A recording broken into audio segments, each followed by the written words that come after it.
down and listen to records. Smell the cover, read all the verses. Tell me about your favorites on Vinyl and Vision. Hello, and thank you for tuning in to the latest episode of Vinyl and Vision. Tonight's a very special episode, not only because of my guest, Johnny the Colonel Maguire, but because we are also celebrating our 1-year anniversary. It was 1 year ago, not to this day, I'm recording this on the 28th, but on the 29th September 2018 is when I debuted my first episode. So I'd just like to dedicate a little bit of time to say thank you to all of my guests, who I will not name only because I do not want to miss out on anybody or forget anybody, but they've all been just great and gracious people, dedicating their time to me and just to hang out with me and talk records. And it's been a lot of fun. It's been just a great experience. And so I'd like to say thank you to them, and thank you to all the listeners, all the people that have been tuning in, subscribing, liking, commenting, sharing. It's all been very, very helpful, and I really appreciate it. I thank you all. I encourage you to keep on doing that, please. Go back into the catalog and go ahead and research any number of the guests that I've had, and if you find one you like, by all means, share it and do all those things that you do with the internet. I'd appreciate it. So tonight's Johnny the Colonel Maguire. So some of you may remember him from being a founding member of the band The Royal Crowns, which was founded in September 1993. Went on to be called the Amazing Royal Crowns. He's also been part of the bands The Lucky Diamonds and the Cobramatics, whose music you will be hearing speckled throughout the episode tonight. We were also featuring Chet Atkins' Workshop, was Johnny's record of choice. So that was released in 1961, I believe, and it's a pretty cool record, very guitar-heavy, jazzy, finger-picky, I think, kind of, but Johnny goes into better detail of it, so I'll leave him to it. You'll also be listening to that right now, underneath this little intro. Johnny's also been a producer, he's also been a DJ, and he has also hosted his own guitar show called The Colonel's Guitar Party, which I hope will be making a comeback sometime soon. I think it's been a while since one of those have happened, but definitely an interesting thing to check out if you love guitars and you like good music, similar to the Chet Atkins that we will be listening to tonight. I forgot to mention, Johnny also is an antiques dealer, and he regularly participates in the Providence Flea, which is a very big flea market outdoor vending event. Happens just about every single week. I don't know how many are left this year, but if you see them, go and you can find him. Otherwise, he's always at other big events. Typically, those rock and roll yard sales are usually a big one. But check him out on all the social medias. And you can follow him there and find out more information about where he will be and when he will be there, because he's not just in Rhode Island. He does travel around. So give him a follow, look for him, help him out. Thank you very much. So yes, everyone, thank you again. Like I said before, just do all the things you do with the internet, and I would really appreciate it. Without further ado, here is our show. Enjoy. Yeah. So what's this record? Let me see. Chet Atkins. This is Chet Atkins' Workshop. So Chet Atkins' Workshop. Now, what is this record to you? Like, as far as why would you choose this? When I first really started getting into playing guitar, and I just grew up listening to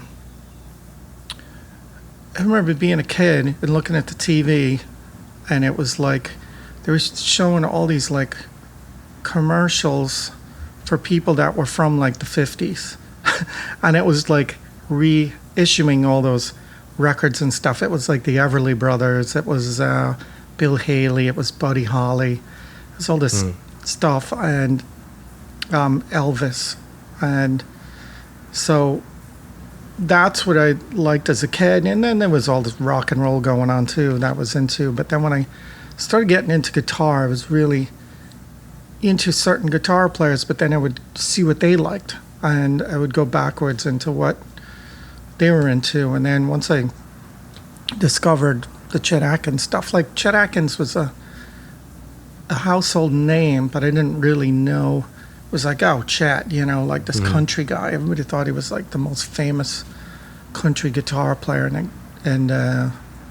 but then I started, you know, I found some records, and this one I like because it's kind of like sounds early stuff. It's in the middle, and he was experimenting with all these sounds. Yeah. There's like some of the stuff you hear in these like late 50s, early 60s are like the first wah-wah on a record, the first these crazy echoes and tremolos and stuff that these guys are experimenting with. They're on these records, and it's the first time you're hearing them ever. There's all these sounds. Yeah. And his playing was just like unbelievable.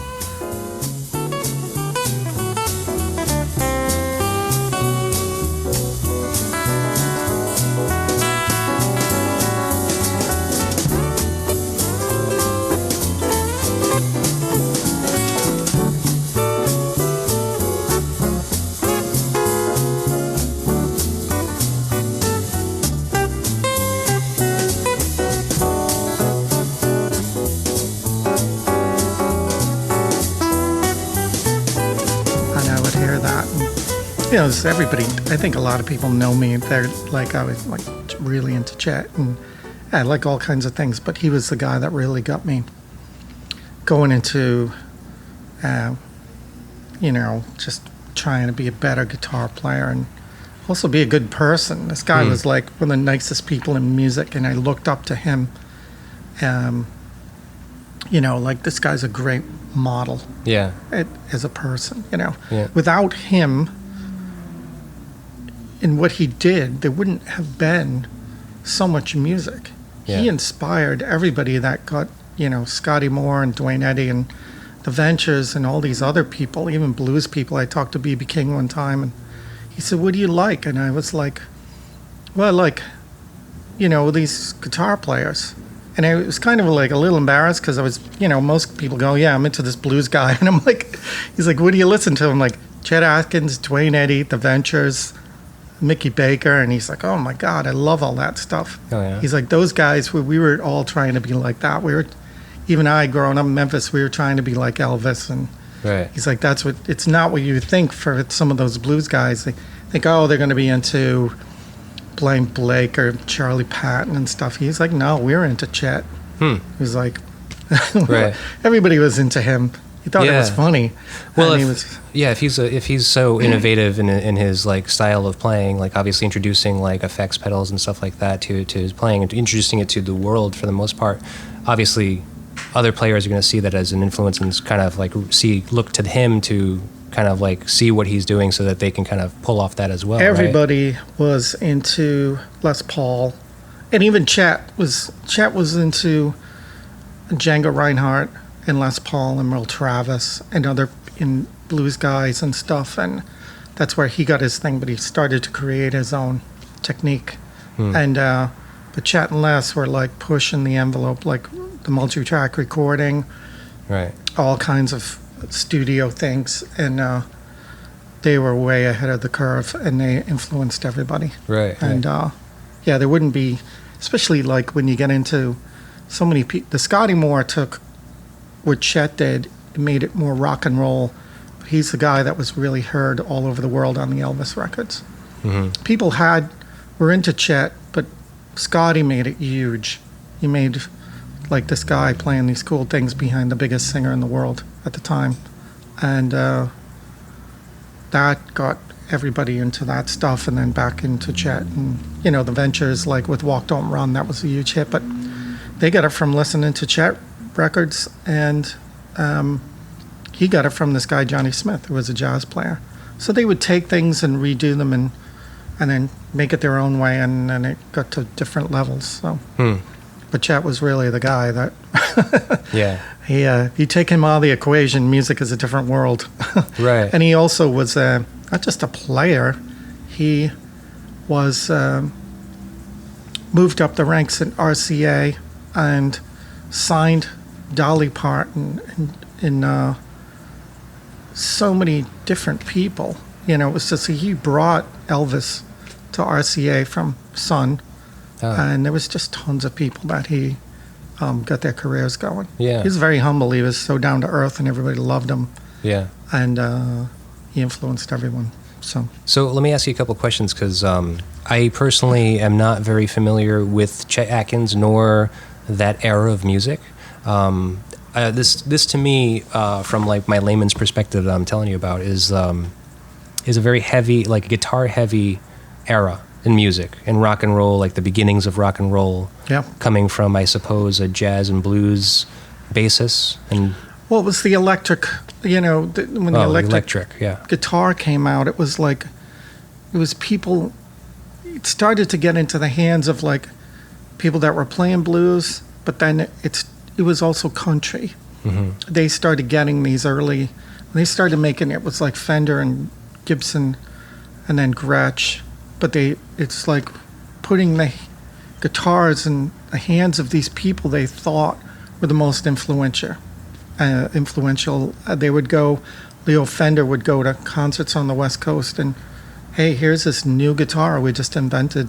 Do you want to try it out? And get it in front of all these people. And they did that. And Gibson did that. And they all did. And somebody, you know, like Gretsch was trying to get, they went after Chet and said, well, this guy is unbelievable. And, you know, he went to Les Paul. He's like, how do we, he didn't know how to, you know, negotiate a deal. Yeah. To get to the guitar. He was so laid back and easygoing and excited that somebody wanted to put his name on a guitar. Right. And Les Paul had already done that with Gibson. And a lot of these guys were not, even Gibson, Les Paul had to convince them for, you know, a long time to drive him crazy to get him to endorse it. And you got to think, like, that's the beginning, you know, late 40s, 50s.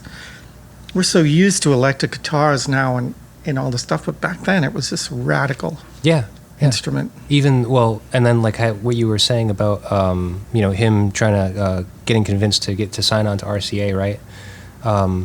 There was like, the record industry was infancy at this point too. Totally. I mean, they didn't know what they were doing as far as just like even signing a contract, what to expect from putting out a record. Like, yeah, the thing with Chet was he could play anything, even early. He did stuff that was like people liked. He was extremely musical, and he could play all these tunes that big band songs and stuff from movies, and he could do all this stuff, so everybody liked him. Mm-hmm. He wasn't doing anything, you know, he could push the envelope, but he was very accepted because he was a total pro, and he would do radio shows and play his guitar, but, you know, he even, like, got fired from things, and, you know, like, you know, they wanted him to sing, or, you know, like, oh, we like your guitar playing, but can you sing? Can you do this? And you know, all of these people started, you know, they all weren't superstars from day one. Right. You know, yeah. So. Yeah. Well, learning process for all of them. You know, I mean, they were the founders of what the music industry would become, technology would become. So yeah, music changed, and they had to get their feet in the door, and some of them did what they had to do. He moved around a lot to where music was, you know, like a lot of these guys, like traveling salesmen. He was from Tennessee, but he went to Colorado. He went to, you know, he would go to different places to see where he fit in. Yeah. You know, he would get offers, and then ended up in Nashville. So, but he was everywhere, you know, like a lot of them. Yeah. So music would start in a certain area, and then they would go where they thought it was. People would talk to each other and go, well, things are happening in California. They're happening in New York. They're happening here. So they would jump around, try and, you know, go where the biz was. Right. Yeah. Well, you gotta chase the money, right? Wherever it's coming from, especially as a musician. Yeah. Not easy. No. You could stay in. You could be some of these people and stay in your tiny little town in Tennessee or Virginia or up here or wherever, but some of them went to New York, they went to Chicago. The blues guys went from the South, the deep South, they went to Chicago. That's where the electric stuff was. And a lot of them went there, and that's how they made it. Yeah. The Muddy Waters and Howlin' Wolves and even, Chuck Berry and Bo Diddley. They were all, Chicago. It depends where the labels were going. So. Right. Huh. So, now you choosing this record, like I was saying earlier, I'm not familiar with this era of music. I'm not familiar with the guitar players for the most part. I mean, I know the name, but I know what to assume sound-wise from this. What drew you to it, and like where did you end up going musically because of your because of this influence on you?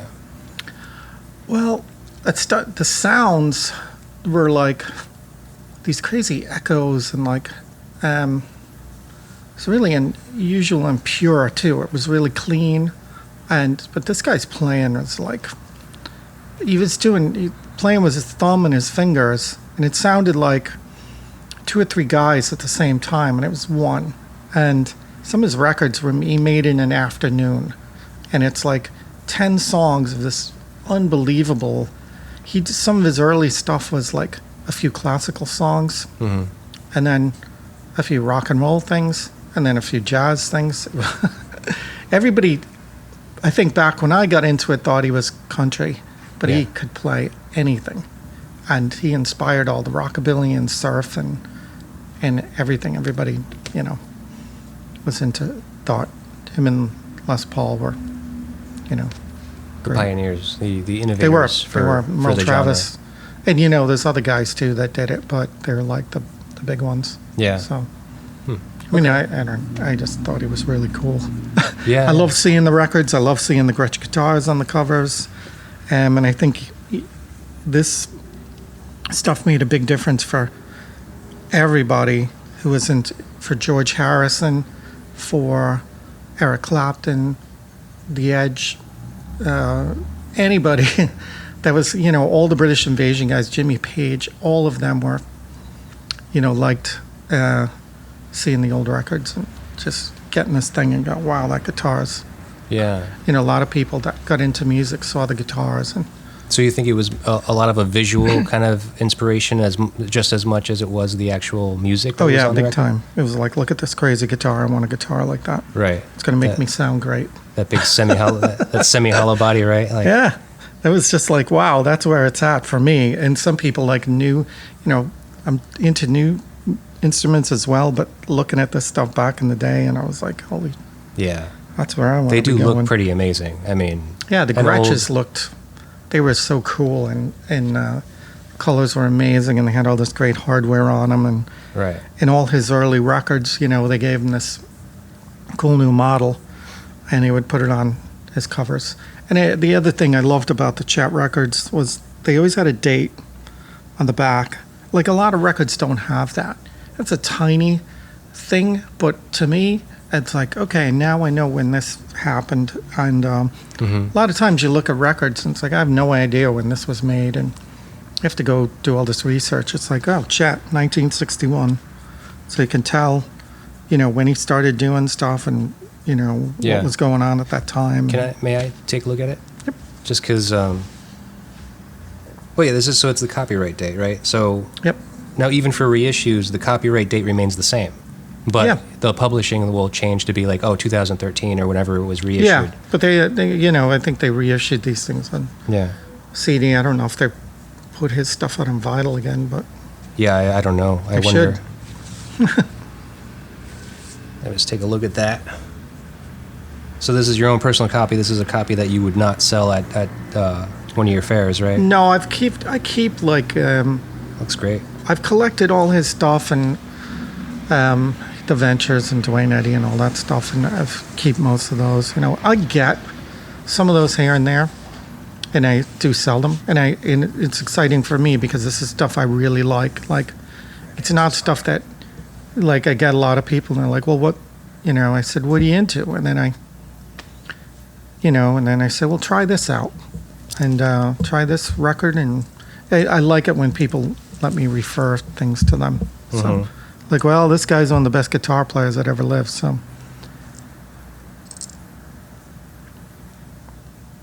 Yeah, I just want to take a little bit of detail of your record here, just because, I like to focus on the record itself just as much as the music and the guests that are on the shows.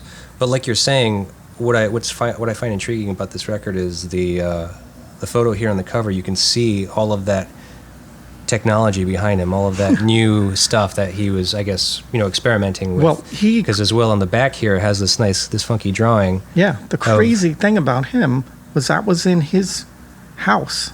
Right. He was so ahead of the curve. He was getting this equipment. He took it home. He would record some of his parts at home and then do the rest in the studio. But he was a perfectionist, He was like, he wanted things to sound great and put out this great. But a lot of the stuff, he put it together. And he got stuff from, he designed a lot of these, and some of these things are, I have friends that are into this, I think this is an iconic, it's got a guitar in the background, all this gear, and it's just like, wow, this is so cool. Yeah. And I did research, and I'm like, wow, what did all this stuff do? And yeah, it was just experimenting and creating. He was inventing this stuff. Les Paul did the same thing. Right.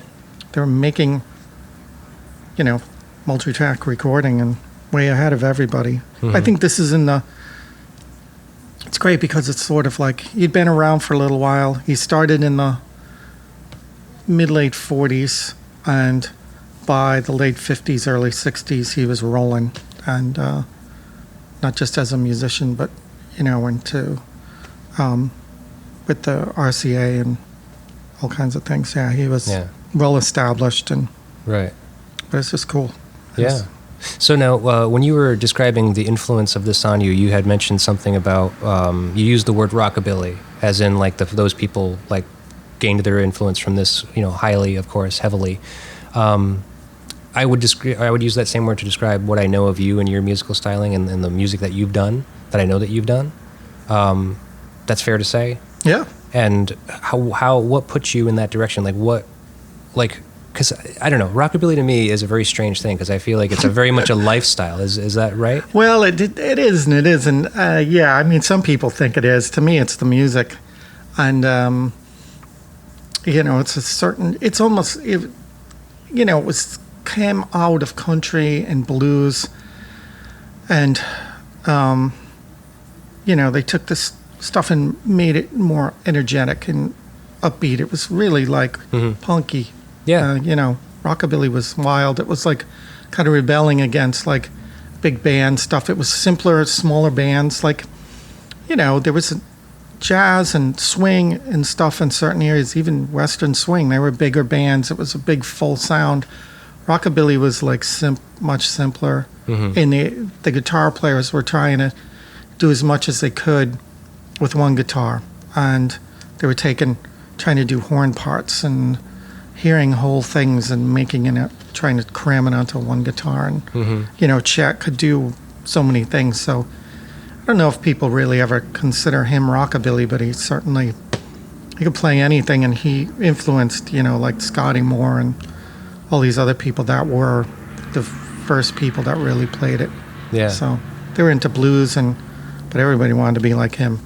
Right. They did. They were just, they thought he was right. amazing. So what is it about rockabilly? Because do you have to make a conscious effort to say like, okay, I want to be a rockabilly player, I want to be in a rockabilly band? Or is it just kind of like what came out of you? Because I don't know what your writing process was like. I don't know, like, kind of where you started musically. Like, I liked all kinds of, like I said, when I was a kid, I was into old rock and roll and 50 stuff. But I, around me in the world was 70s rock. Mm-hmm. It was Pink Floyd and The Doors and AC/DC and Steve Miller and all that going on. And then there are early punk stuff, and alternative came in later. Yeah. I was into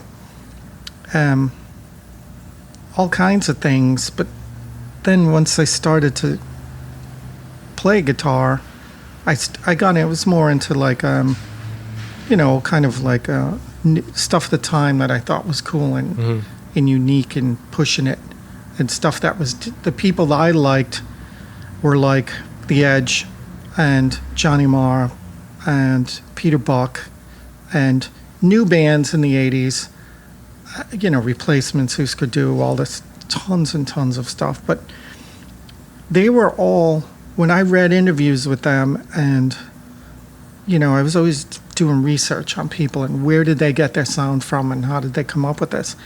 That time, everybody was saying, what I do is cool, but go off and do your own thing. Don't sound like me, come up with it. In the 80s, the big thing was do your own style. Mm-hmm. Don't copy people.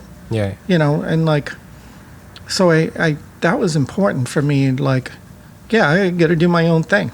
So that's the rule.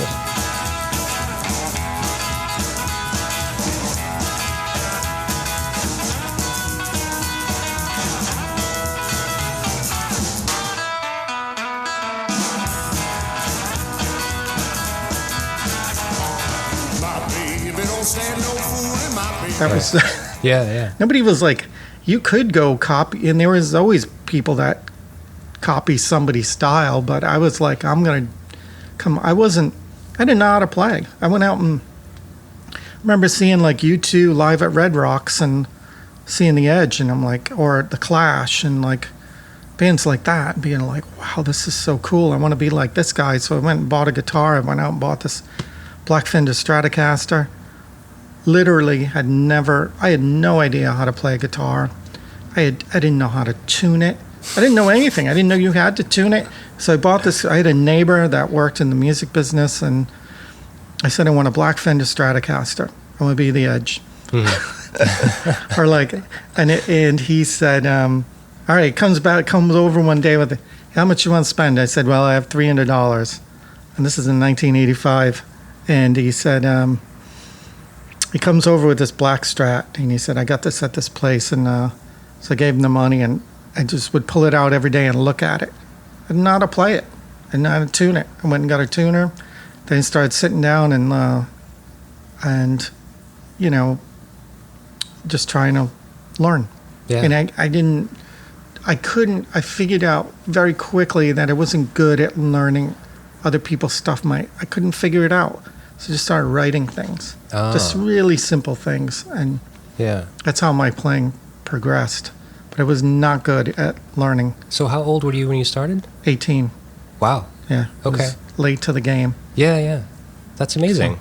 So you taught yourself, you were just kind of learning by ear, you kind of just figuring out things, learning how to kind of make your own little fingerings and chord progressions. Yeah, I would sit down and listen to records and try and play it, and it was just frustrating. Not right? happening at all. And I tried, and I used to play records like this, and my parents would knock on the door and be like, wow, that sounds great. And like, is that you? And I'm like, no, that's Chet Atkins. Like, I've been playing like 4 weeks. I'm not. Yeah, no, I'm not a virtuoso. Or 4 months or a year, and they weren't into it at all. They didn't think music was like a hobby. Yeah. You couldn't make a living. You couldn't do anything with music. It's fun. Right. They couldn't understand why I was playing so much and into it. And I had just really started to go see bands and clubs at that point. Yeah. So. And what time is this frame? What time frame? Mid 80s. Okay. Yeah. I'd started to see bands in the early 80s. The first thing I ever saw in a big concert was like Jay Giles' band. Oh. And then stuff U2 after that, and just started to see anything. Then by the time I was out of high school, I got to college, and I just started to go to clubs. Yeah. And see bands. Yeah, smaller independent acts, punk acts. Yep. Anything I thought was cool. Some nights I went to see stuff I didn't think was cool, or didn't love, but I always figured I can learn what to do, or I can learn what not to do by watching these bands. Like, right. Don't do this. Yeah. This sucks. Or or this guy's great, or this band's great, and this is how you do it. Yeah. So when did you first feel like you were comfortable enough to maybe even try to start a band or join a band? It took a couple of years. I started playing and trying. Felt like I had to get people together. Like, I would see ads and like these small papers and stuff, and I would try and call these people and join bands. It was a whole different world out there before what we have now on the internet and everything. It was Right. like ads on telephone poles and ads in the local music papers and stuff. Right. And it was a whole different world. It was much more difficult to be in a band and to get shows and put stuff out. You couldn't just you had to, get people interested in you. Not anybody could put out music. You had to get money, you had to get somebody behind you, you had to do all these shows. It was a whole different thing. Now anybody can go buy recording equipment and record themselves and have very little experience and get people interested in them. Right. It wasn't Just like put it that out back there. in the day. Right. I mean, you can record stuff on your phone and put it up on the computer. Yeah. Put it up on a website, Yeah, and you all could of a be sudden, playing- the whole world can hear it. Yes. Yeah. Back then it was not that at all. Right. I mean, the whole world's not going to listen to it, but you have No, the but option. you had access. There Exactly. was no access. You had to get money from working or shows. Right, and you had to or go to a studio. You had to pay go to a studio studio just to make like a demo tape. Right. That was a big deal. And then you had to get bigger people interested in you. You had to get on big shows. You had to. Right. It was a different business. Yeah. So, Yeah. and I think it made music scenes better.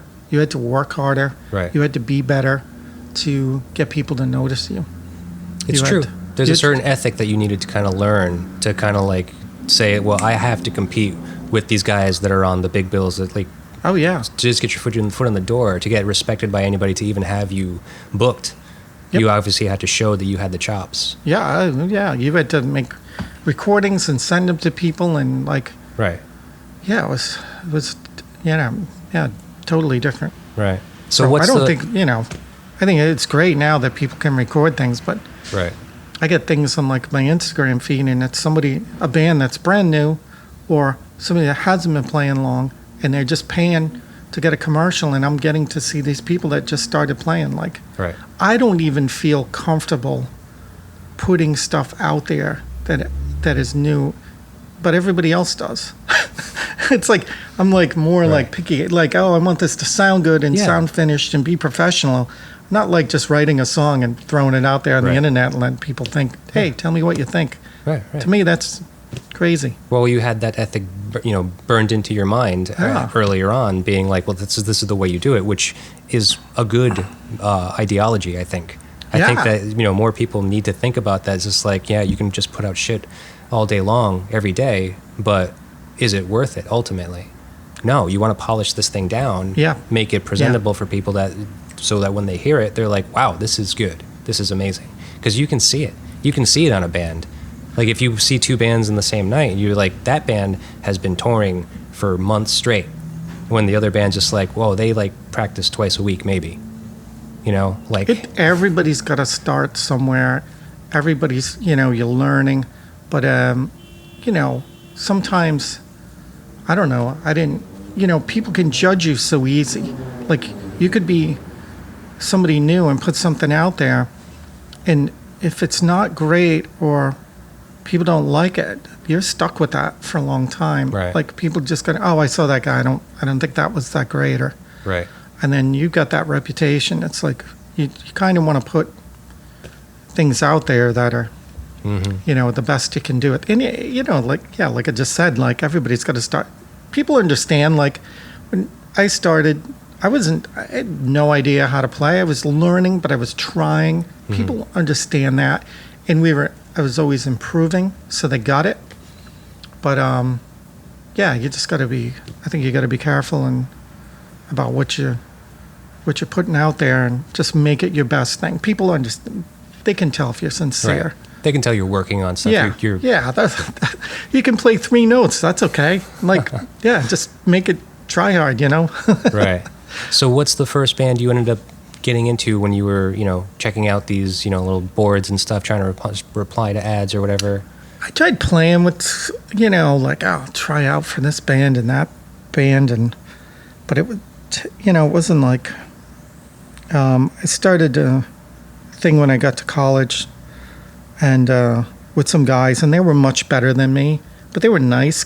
They were cool, and they knew that I could write a little bit, but they were, they were way ahead of me. But they were like, they worked with me, and that got going, and then I just kept pushing it and got into this band. Well, I went to see these guys in the early 90s. They were Rhode Island School Design Band, and they were this crazy, like, rockabilly, weird monster thing. Mm-hmm. And kind of Cramps-ish. And I said, it was like a singer, two singers, but they played a drum, and they had a guitar player, and I knew the guitar player was leaving. So I want to play with these guys. This is nutty. Yeah. It was crazy.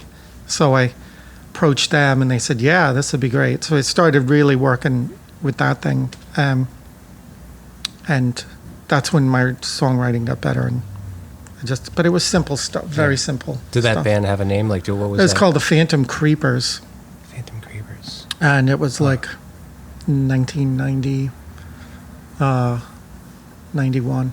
But it was like a college. These guys came to Rhode Island from Chicago, and they just went to school, and they were dishwashers in this restaurant. Mm-hmm. And I was working, and this guy I knew got me a job in this restaurant. That was like my first real connection to Providence music scene.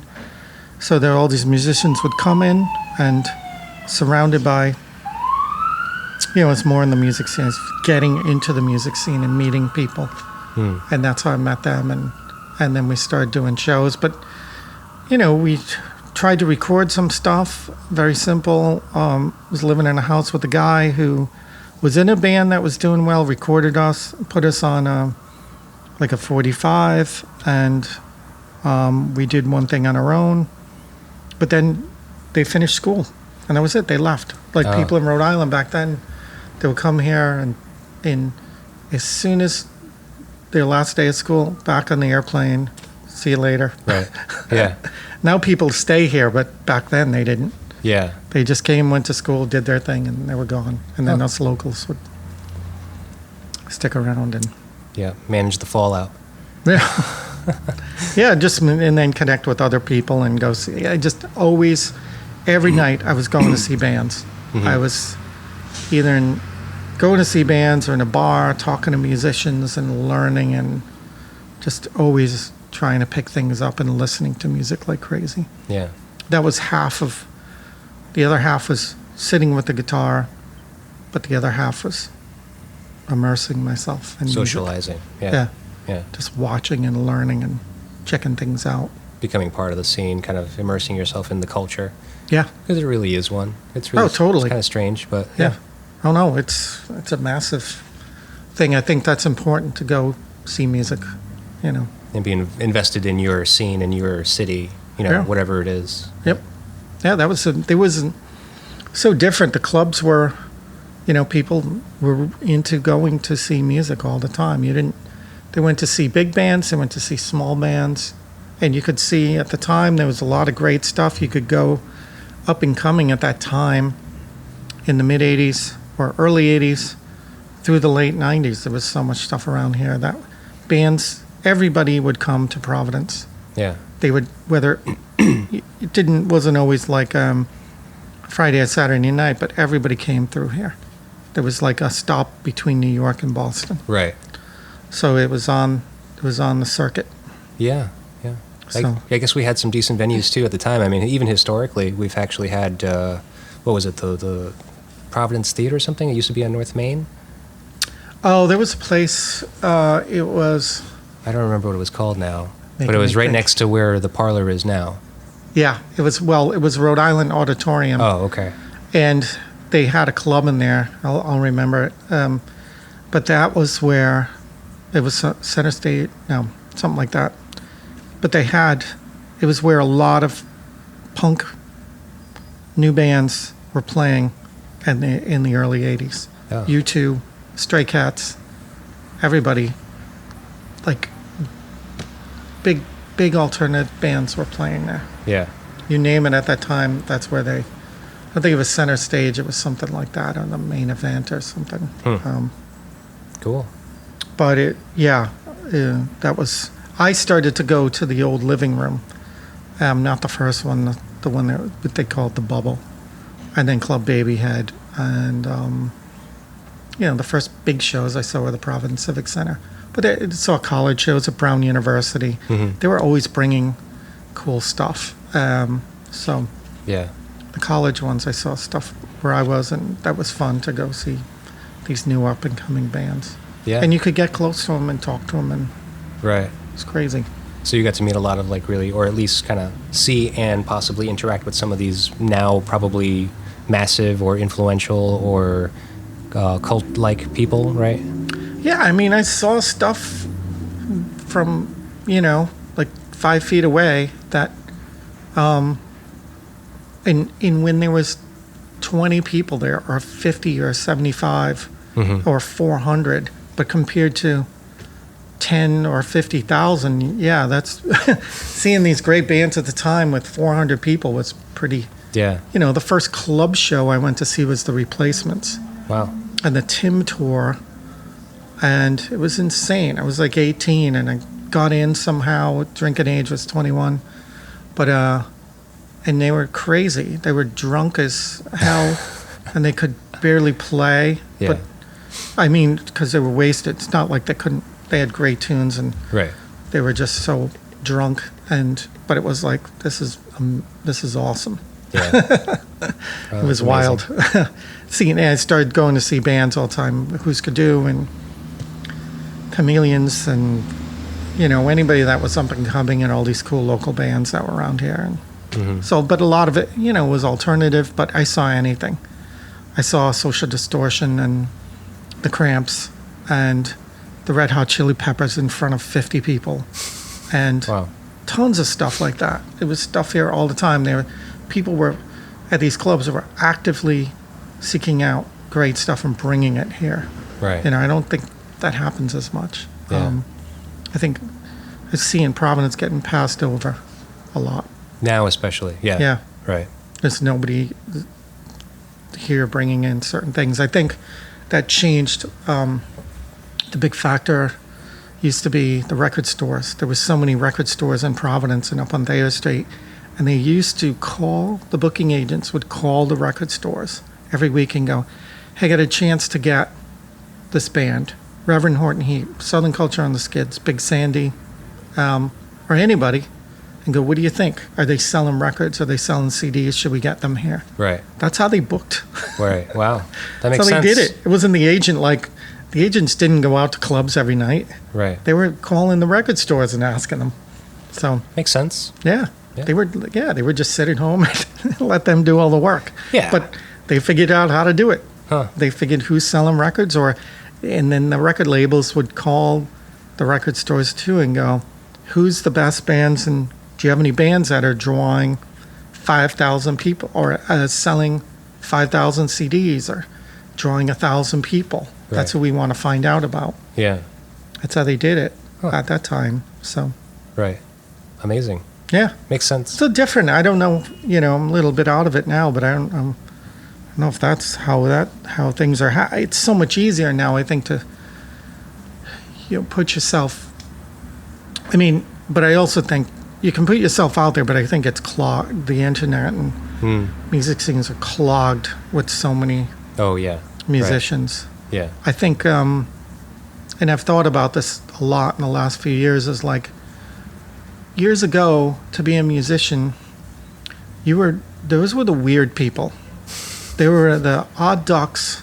The guys, I remember being in high school and hearing these guys. I was a runner, and I liked sports, but hearing these guys, the music department in my school there wasn't really one. It was 4 guys after school in a dark room in the basement of this, playing Black Sabbath songs.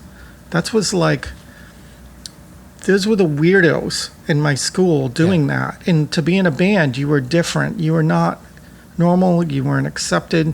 They were the outcasts. Mm-hmm. And I think what happened in the last, since like, you used to go to, find a cool guitar store, but those weren't known. It was like when the Guitar Center and Daddy's Junkie Music and these bigger stores came along and got instruments out to the general public. I think it really changed music. Yeah. And now anybody can get an instrument. Anyone. It used to be like, normal, you consider normal people playing instruments. Playing an instrument was never a normal thing. Right. You're a weirdo. Yeah. You were a weirdo. Absolutely. My parents thought I was a weirdo. And it was like, they'd like, what the hell's wrong with him? Why does he think he's going to be a guitar player? That's for, you have to way back in the day, in the 1930s or 40s or 50s, you had to really want to be or show to get a guitar. They weren't cheap. Right. They weren't, guitars are so cheap now and that anybody can get one. Back in the old days, it wasn't like, I think when, I think everything in music changed around, I always think 1964 when the Beatles came around and they got so big and that got so many people into playing instruments. Right. That British invasion. But before that, even the factories like Gretsch, they couldn't keep up with making instruments and the quality went down. But then you had all these Japanese companies and foreign markets making guitars. But before that, it was small companies and you had to really prove that you wanted to be a musician. But I think because of these big stores came along and now anybody can walk into a bigger store and buy a guitar and get started. And I think that's cool. I'm glad that it's become, that people are more into music, but it's I think it's watered things down a bit. Like you just it's it's odd seeing just regular people just playing and not against regular people. Don't take it that way, but it's so different that you just see people that thought me and other musicians were weirdos and were treated poorly right, because they thought we were these freaks. Yeah. I remember being in my old band, the Royal Crowns, and going in to a truck stop or something, and people going, "Oh, look, it's the guys from Happy Days." It's like, it was, because rockabilly was sort of underground. It was like punk. Punk and rockabilly, it wasn't acceptable. You weren't treated well. Oh, yeah. Right. Having earrings or looking different, it's become very acceptable and cool. Tattoos. It wasn't back then. Right. Nobody had tattoos. You were really looked at differently and treated differently for being into punk or alternative. Right. Yeah. No, it makes sense. I'm glad you can be whatever you want to be now and be accepted, and it's cool and it's on TV. I think it's great to be diverse, and I'm glad people are treated better. Yeah. All across the board in the world, no matter what you do, I'm glad that you can have tattoos or be different or have any color hair you want or dress any way you want. I think that's incredible and it's great. Yeah, I agree with you. Absolutely. And I'm glad we paved the way. I miss the freaks almost a little bit, but it's equality is great. I mean, there's just so much stuff out there now. That's the only thing. That's the only problem is that now, musically speaking, at least, with all these normal people coming out of the woodworks, just like grabbing instruments, thinking like, oh, I want to be the next big band on the radio. That's the problem. Yeah, I think it's changed in certain styles, and I think like the old idea of the 4-piece rock and roll band is so different now. I see, there's definitely people doing it and doing old school rock and roll. And I'm not against technology and keyboards and whatever else everybody is doing in DJs, and that's all great. But the whole thing has changed in certain styles of music, and people writing and recording very quickly on keyboards and doing, rap and all kinds of music. It's like, but so electronic-y, you know. Right. I think you gotta, more old school rock and roll. I feel that way. I mean, I'm kind of more of like a analog type guy personally. I don't like a lot of digital manipulation. I mean, like digital technology is cool because it's Yeah. easy and it becomes very easy to use. It's user friendly. It's more effective, especially if you're doing it all by yourself. You know, but I do. Yeah, I feel like there's a certain art that's being lost. Yes. Because technology is not a bad thing. Progress is not a bad thing. Right. When these guys, Chet Atkins and Elvis and all of these people in the late 40s and 50s were doing this, they were different. They were looked at differently because before that it was jazz. Around here it was swing, big band, or like show tunes. That was a very, nicely formatted, type of music. And they saw these guys coming out like, like I asked my parents, I'd say, well, I know they listen to big band and they listen to Irish music and they weren't, they like music, but they weren't and play it. Some of them did, but like, what'd you think of Elvis? Well, my father would say he was a punk. We didn't like, they were a little older. So when he was coming around, they thought he was too crazy. Right. Thought too sexually like lucid or what is that word? Yeah, I just thought he was wild and like Yeah. they liked, like swing and very, mellow stuff in movies and yeah, it was different. Yeah, he was compared to, what was going on. He was off the charts, Right. wild. Yeah, raw.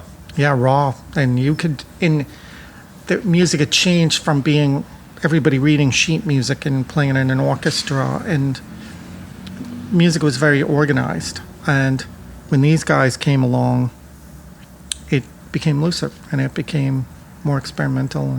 And so I'm always for people experimenting and trying new things. Yeah. Just don't forget where this came from. Right. Because you want to move forward, you want to be progressive, and you want to invent new things and new pedals and new instruments, and that's all great. But look at the past too, and put some of that in there. That's what Yeah. I did. But I see things where it's like people just take something somebody did and put it out there, and they don't think there's anything wrong with it. Yeah. They don't think there's any repercussions to it. Well, I had a conversation about this with my old friend Steve, which was, we touched on this because a lot of the pop music today, like, I don't listen to a lot of pop music, but sometimes I'm by association hearing stuff like in a restaurant or a mall or something like that. I'm just like listening, and it's like, this is some new pop song. I was just like, this is like, I know this music. This music is like a 70s song. But it's like some new artist is just like legitimately taking the music background, the guitar, the bass, stuff like that, put a different drum beat on it, like a heavy, like, kick, like what do they call those? The I don't know, some heavy kick, bass kick thing. Yeah. So you got this fat beat, stuff, and then you just rap some stuff over the top of it. It's like legitimately, I think it was like a Fleetwood Mac song. I'm just like, what is happening? That this is okay, that this is now a new major, pop release, but it's legitimately like they're they just take people's stuff, and you have to go through, to not end up in a lawsuit. You have to clear all this stuff. And if you don't, you're in trouble. And I think a lot. I don't know where that wall broke down, where people think they can just take and borrow. And did they stop teaching plagiarism in class? Or I think they pay for it. I mean, like, if it's a big pop star, I mean, obviously they have the record companies that fact check, that do the copyright check on stuff like that. Yeah, you'd have to, or you would be out of business. Yeah. So I'm sure that they paid off the bands that they sample from. Yeah. But the point being is this, like, how is this like innovative? How is this popular because you're just sampling popular music? It's already popular music. I mean, Fleetwood Mac is not a band that no one's heard of. No, now I tell you, for the music, when I'm selling records, the record I sell the most of anything, any genre, is Fleetwood Mac Rumors. Oh, yeah. I could sell, you give me copies, I'd sell them in that day. That record is the biggest. I don't know if it's because of TV shows. They're touring. Yeah. It's all kinds of things, but they're amazingly popular, and Queen and all this stuff. But people just, I don't know, they just feel like they can take it and borrow it and copy it and sample it. And, Right. That's all with the technology. They're getting access to it, but they think they can people think they're entitled to it. Right. You're not. Yeah. You can't steal stuff. It's just lazy writing, They're doing really. it, and they're doing it, and nobody's stopping them. Right. Well, So- because the original writers, they're still getting some kind of royalty from it. They're still making money off of it. Yeah. It's been making written money, yeah. tens of years ago. Yep. So do they really care? No. It's just, okay, you want to be a lazy writer and like just sample this music that's already been created, and you just put a drum beat on it and then just rap over it? Like, okay, well, hey, that's on you, but you're paying me, so I'm not really going to say anything about it. Yeah, some people do it cleverly, and it's cool, and they bend it, and they make it into something great, and it gives that song new life, and that's cool. But then there's other things where it's just no imagination and no ambition, and they were almost playing stupid that they didn't know that that was a real song, like. Yeah, I mean, that kind of like Vanilla Ice, like I was it's just like gonna say no, they go dun dun dun dun dun dun. Mine is dun dun dun dun dun dun. That's something. not gonna. That doesn't hold up in court. Yeah. You don't want to be in court. Yeah. Over music, but people, it happens because people just don't. They don't do the work and the research, and people have always borrowed music from other people, and that's happened, and that's how music's developed. But you can't just go steal things. Right. And that's what happens a lot. People act like, it's more like, well, that famous saying, it's easier to ask for forgiveness than it is permission. People, that seems to be the way a lot of things are these days. Yeah. So can I ask you a couple things? Because we need to actually get into this record a little bit. And before we get there, I wanted to ask you a little bit about being in the Royal Crowns. Mm-hmm. Is that what they're called now? I know that there was the name change. Well, there was a name change a long time ago, right. And speaking of copyright issue, right? Like, or. Yeah, we were playing, and there was another band. There was other bands with those two words in the name. Mm-hmm. There was a band from California called the Royal Crown Review, and we were getting bigger. They were getting big, and there was people. They thought people were getting confused the records, but we were a different style. But anyway, they ended up approaching us and saying you need to change your name, and so we'd already changed it once. We started as the Royal Crowns, and there was a band in Canada called the Royal Crowns. There was a band called Crown Royal. There was a band called the Royal Trucks. There was this band and that band. It's 10 bands, but we were successful and we were a target. And so we were approached and we changed it once to the Amazing Royal Crowns, and then that wasn't good enough for them. So we, at that point, I was not happy with the way things were going, and I was going out the door, and they changed. The name had to change again at that time. So they dropped the Royal. Yeah, they just called Amazing Crowns. Right. So they continued for a few years after that, and then recently gone back to using the old name, but the old name is not a realistic depiction of what the band was. Yeah, it's right. If you're going to call your band something and people expect it to be that, right, and they're going to show up because they think it's going to be a real reunion, right, you better have that. If it's not that, then you got problems. Mm-hmm. Right. You can't call, the Rolling Stones or the Doors or the Red Hot Chili Peppers and not have key members there. Right. It's okay if you want to call it,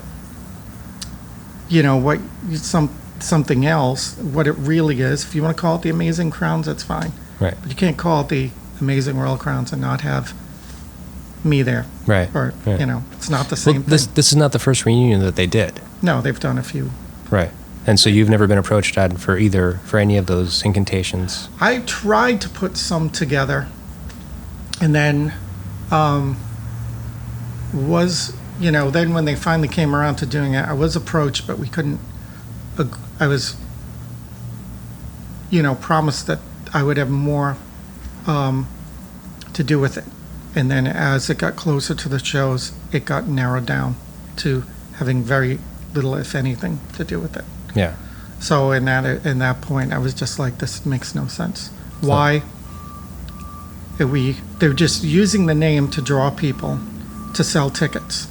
And I didn't think that was fair. That's not cool to trick people into something, Like, if you're going to do a reunion of the Smiths and you're not going to have Johnny Marr there, that's not the Smiths. Right. Or if you're not going to have a key guy in the band, it's, and I'm available. Like, I can play. So why is this other guy that I understand you have other musicians that have come, but you can't. Why I can get up and play these songs? Why am I going to play 2 songs when I could play all my songs? Why is somebody else going to play my songs? Yeah. That I mean, see, so I don't understand the like what happened there, because obviously there could be a number of different factors in there. Obviously, because they have another record that they released without you. Yeah. So I don't understand that part because I wasn't there. I wasn't part of the band. But if you are being asked to do only a couple of songs out of, this whole set list, and they're still going to play the songs that you were on, that you played, that you wrote, that you helped write. Okay, that makes a little bit more sense to be a little bit, kind of peeved about the thing, Yeah. But I don't know. It sounds like it's just a strange situation altogether. It is. We, when it started, it was from the beginning of that band. There was always tension, and it was like, people that, I was really like gotten into really wanting to do like original, authentic rockabilly type of stuff. Mm-hmm. And the singer came from a different musical background, but at the time appeared that he was into that too. Yeah. So we formed this band, and we did like punk, and we liked, a few bands at the time, but I was very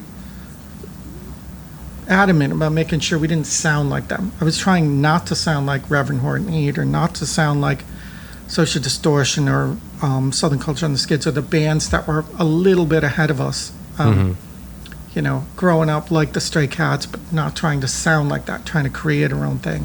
Going back more into the old stuff, the Scotty Moore and Dwayne Eddy and Ventures. That's what I was really into. And, the bass player was on the same page, and the singer liked all that, but he was pushing it more towards a punk or a rock type of thing. Yeah. And I could only do so much of that with a 50s Gretsch guitar, and what I was fighting back on some of that. Like, I didn't start this band to be just a rock, a punk band, or a hard rock band, or a metal band. That was not the plan here. Yeah. And that's what it was turning into. Yeah. And that's what I was fighting back against. And then, but we didn't get along. I'm not going to mince words. We didn't. Some days me and the bass player, I would come up with ideas and he would add in, but the singer came and he wasn't there all the time. Most of the stuff was written, and I think that happens in a lot of bands. It's not uncommon. You get the music together, and then you bring the singer. I don't want to waste a drummer's time or a singer's time by sitting there working out my parts. I mean, that's not fair to them. So, but there is times where you did put it all together and present it and then do it. But, but there was always problems and tensions and stuff. And I had problems too. It's not everybody. Never, at this point in my life, I don't blame it all on other people. I had drinking and partying and all kinds of other unsteady life, and but I really wanted to be a musician, and I cared about people. I cared about fans. I knew that if you don't have people that are into it, if you don't have a following, you don't have anything. Right. It doesn't matter how great you are. If you don't get people to come see you, you don't have a band. Right. You can be the greatest thing out there, but if you're not good to people and you don't give back to them, I cared about that, and I still do. And but things changed, and the band started to go in a different direction. Yeah.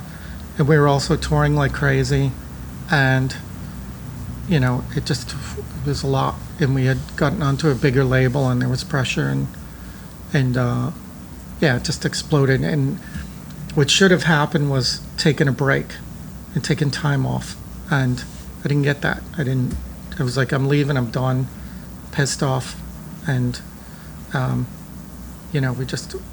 I went my own way, and got somebody to take over, and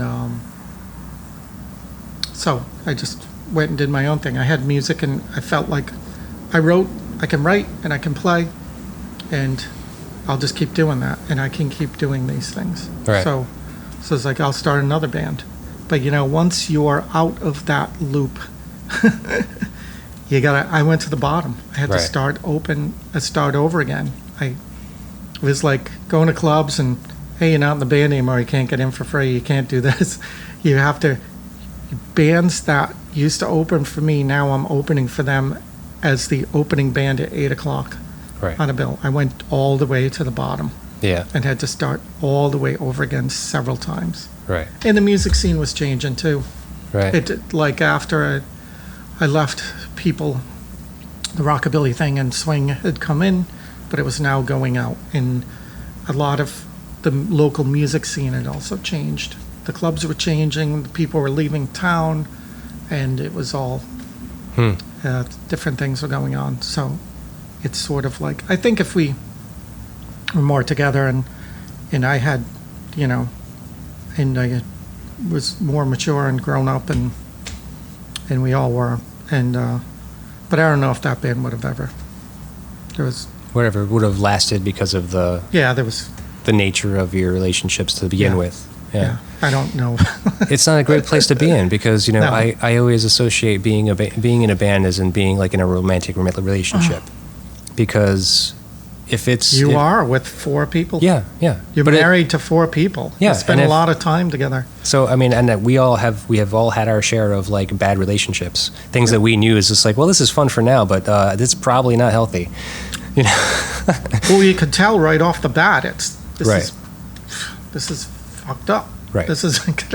So it's exactly that. And so it's a bad thing, but I'm going to keep dating this person. Well, because things started going well. Yeah. There was something that was paying off that was making it worth the while.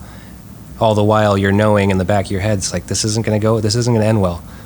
A house built on a weak foundation is never going to stand up over time. It's just going to fall apart. If your foundation, whether it's business or music or anything you're doing, if you don't have a solid foundation, the bands that have survived through history are ones that were friends first. Right. There's so many bands that came and went that met in college or met after or whatever, and they just came and played, and then they split apart because they weren't friends. There was nothing that held them together. Like, there's bands that's still together over 40, 50 years, and they fight and they had their things, but they were started as friends, and they will end as friends. Right. As much as you hear of guys in some bands, the Keith Richards and the Mick Jaggers not getting along. Right. Money may be keeping them together, but the thing is that they've known each other for a long time. And they love each other. To a degree, at least. They may and they may not. I don't know them personally, but some people can't stand each other, but money may keep it together. Yeah. If you're making money and you can at least record, or you can stand on stage and not want to kill each other. Right. That you don't have to love each other. Okay, a certain amount of respect. Let's say. Yeah, just realize that the band is bigger than the 4 people in it, or the 5 or whatever. Right. If you can just get through that, and maybe you're looking back on that thing, but I look at it now, and some things are just never, some bands are never going to do a reunion. Some just can't stand each other and don't care and don't respect each other. You know, that happens. Right. So it'd be nice if every band could reform. But sometimes it pushes people to go places that they didn't think they could go. Right. And that's good. And hey, you know, I'm never going to get along with these guys. They don't like me. And I can't do anything to change that. If you think that the other guitar player is better, or they're a better person, or whatever you think, it's not my problem. Right. I've got to figure out my own things, but maybe I can take these songs and do something and sing or play them, and, you know, I will at some point go and do what I did before and get that back out there. Yeah. Because people ask me all the time. Yeah. People ask me, this band just did a reunion. Where were you? We came. Right. We came to see you. I had a guy that just came to one of my flea markets. He's in a wheelchair, paraplegic for almost 30 years. And they went to the show because they thought I was going to be there. You want to talk about disappointment? Like, I came in my, you know, we came, all these people, we came to see you play. That's disaster. Yeah. That's like, you know, I said, well, they didn't ask me. I said, I would have loved to have warned everybody and told them. And I feel bad. But maybe someday I will make it up to people, because that band doesn't care about, you know, you can act like you care, but if you don't show it, that's a different thing. Right. You have to show people that you care. And whether you get along or not, you should, if you're going to call something a name, that's what it should be. Not your ideal version of it. Right. That you think works. Every band started with an original lineup. And you can, you know, people come and go. That's okay. But if you're going to call it one thing, you got to, you know. Yeah. There's ways to do it and keep everybody happy. But some people just don't want to do that. So you can't change them. I guess so, yeah. I mean, that's a whole different realm of, like, you know, kind of like business issue, like who owns the name and all that stuff like that. And I don't know if you guys ever went down that alley. I know that it's not something I ever really heard of or thought of as, like, being a musician in the city. But obviously it has some weight to it. It has something like some severe, like, legal clout that you need to kind of work out. Yep. But I don't know. It's one of those things where you're obviously not making an issue out of it. It's not in your interest to make a scene out of this, or, you know, fight that whole issue. Yeah, it's just, I just like people to know what they're getting. Right. If you advertise something as being, you know, a certain, whether it's cereal or a store or a band, when you advertise something as being something, it should be what you say it is. Right. Not what it isn't. Right. Or what, you know, there's things to it, but I can't, I can only control what I do. And I'm in charge of me. I'm not in charge of anybody. Right. You know, I do my thing. I've gone off. I've done antiques, and I've been doing that for a long time. And but when people bring something up from the past, I thought the whole thing was over and gone and done, and we couldn't. You know, those guys went away, and then they got to keep bringing it back. Right. And it's not cool. Right. You got to be cool about shit.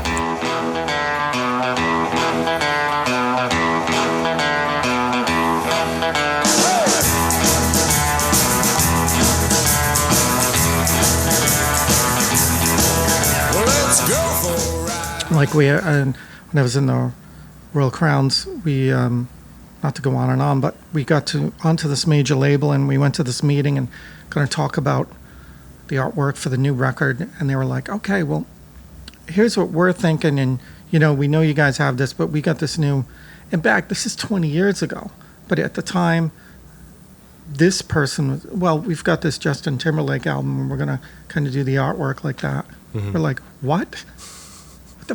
fuck are you talking about? We're not in that world. Right. We're this rock and roll, rockabilly, slightly punky type of thing. We're not a pop band. Right. And we're not doing that. We're not going there. We'll lose our whole, that'll change our whole thing. We were, invested in this. yeah, like, we were roots. adamant about holding our ground on a lot of this stuff and not selling out to this image that they thought they were going to try and, we wanted to advance, but we're not like, these people had no clue. Yeah. Right. They went to business school. They didn't know anything about bands. They didn't go see bands. They were business people. Right. That's fine. That's what you do. But this is what we do, and let us do it. So that was that old thing of changing now, because you have the internet, and you can be your own band and do it your own way without needing these record label people. Mm-hmm. Yeah. Less hands in the. Oh, in the back mix. in the day, it was they controlled everything. Now you control it. You're in charge. So it's a whole different world. Anyway, Yeah. it's a nice curve. I listen to my music and I respect people and I keep it at a certain level, and I do live my life at a certain, trying to stay out of the way. Right. Low key guy. Yeah. No, So- I know that about you. I mean, as long as I've known you, he's always known you as that, as just being kind of to yourself, very quiet. That's why actually I appreciated the idea of being able to come here and be able to talk with you for a little bit, because when do you really honestly get to speak, sit down with somebody and actually talk with them for like a couple of hours straight, just about whatever? Never with music really anymore. Yeah. People don't even know that I'm in music. And when I do these flea markets and travel, people have no idea. They think I'm just some guy selling stuff and and that's fine with me. I like that. I Yeah. like being out there. There's a great story I was just telling somebody the other night about Scotty Moore, who played with Elvis. He after his career with Elvis, he played and produced other people, but there was a long time of like 25 years where he didn't play guitar, and he owned a cassette tape duplication business. And he just didn't, he was humble. He didn't talk about it. And these people would come in and like, is Scotty Moore? Hi, is Scotty Moore here? They're like, yeah, he's in the back. And he'd be like, oh, we're really excited to meet him. And be like, why? And like, he just runs this business. And no, do you know who that is? He played guitar with Elvis Presley. Right. And they'd be like, what? You never told us that. Yeah. No posters, no gold records, nothing. No, nothing. And Yeah. never talked, never mentioned it. He was in a different career. And I'm sort of the same way. Occasionally, people be like, talk about music, but for the most part, You don't bring it up.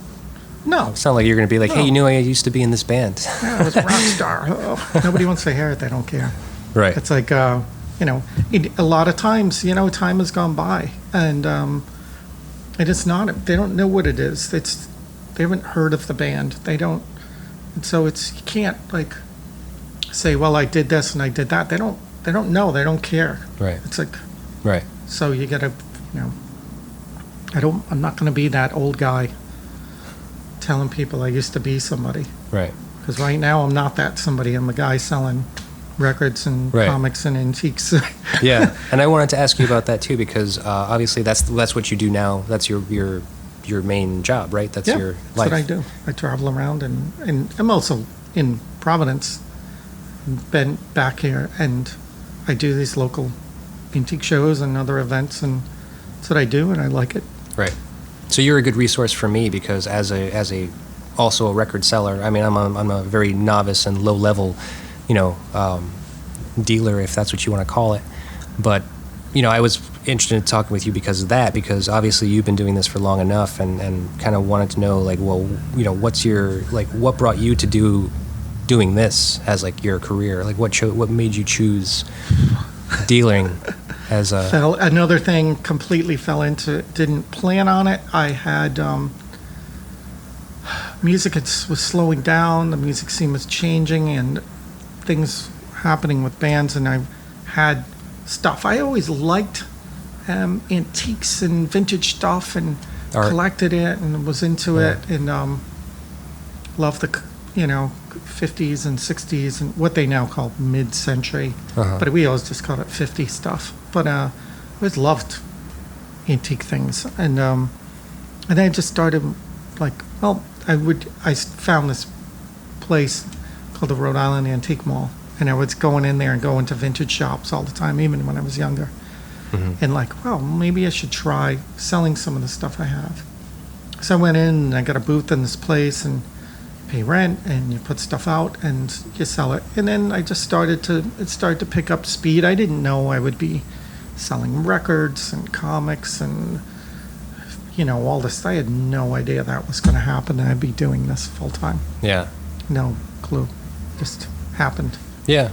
So it just took your interest took kind of a hold of that business. Yeah, if I'm gonna, if I always been this way with everything I've done in life, if I'm gonna do it, I'm doing it. I'm not like, there's times where I'm doing a few things, but I try and really do it. So I'm focus all in. On the one. Yeah. Give that one thing that's its attention. Yeah, I had a friend years ago with the music, and he said, "You're one of the only people I ever met that took all the eggs, put them in one basket, and made it work." And I go, "Well, that's what you're supposed to do, right?" I have many eggs in many baskets. It's I don't know. It's a little. Well, I think over the years daunting. I've become more of spread things out and still I'm gonna music, and then this and other this art. I'm into art, and now there's lots of different things I'm trying to narrow it back down. I kind of lost music. I lost that a little bit or a lot. So trying to get. Eventually, I'll get back to that. That sort of was my thing that I did nonstop. I practiced and played and was so into it. But then the music scene changed, so Right. I changed, and I went with what I thought was, working better for me. Yeah. So Yeah. it's nothing is easy. This isn't an easy thing. But it's one of the few things like music. I'll get up early, and I'll go do it, and I like it. There's other jobs. I've done so many different types of work and stuff just to be a musician or be in antiques. And, these are music and antiques are two things I'll get up at any hour and go work at it. Right. There's other things I can't, my brain is not going to get me up at 6:30 or 7 like other people to go do a job, a certain thing that I've got to be into it. Right. Once I'm into it, I'm all in. But I just don't do other things because I know I won't be, Right. it's not for me. So Makes sense. Words to live by. yeah, I try and, it's not easy being that person or going off and doing your own thing when everybody tells you not to do that, or it's not a cool thing, or it's not a money-making thing, or Right. I've always, I'm stubborn in certain ways, but I'm driven. Yeah. And I have passion to do certain things. So if you believe you can do something and you work hard at it, you can. It will, Yeah. You got to be realistic too. You got to know, I don't think, you got to look and go, do I have talent? Am I bringing something to people that work? You have to check yourself. Mm-hmm. Checking myself every day. Yeah, me too. You got to do It's it. like, what am I doing here right now? Yeah, is this, or there's certain things you do just because you like it. It's a hobby, but other things, is this paying the bills? Is this Right. is this realistic? Is this working? And I see people in my business, and I ask them, "How'd you do today?" And they'll tell me, I have a scale of what's good, what's great, what's really good. How much money is that? And Right. because my thing is not based on, I never know what I'm getting per day. It's like certain professions, like a bartender, Right, hairdresser. server. You kind of You don't go know in, which- you're like, I don't know, it could be really busy today, and I Yeah. could walk away with $100, or I could walk with 20. I don't know. Yep, Yeah. yep. Some That's tough. some things what you're getting paid every week. My thing, You don't ever know. I have no idea. Yeah. It's if people want to spend money, and the economy, if they're in a good mood, it's all kinds of things. So Right. You have to it's you have to work hard, but you got to work smart too. Right. Hard work. It's that cliche, but it's true. You got to be smart too. Yeah. You learn the hard way sometimes. It's with everything. So. All right, Johnny. Hey, well, thank you very much for doing this with me. Thank you so much. It was awesome. Absolutely. Appreciate let's it. listen to some Chet Atkins. Cool.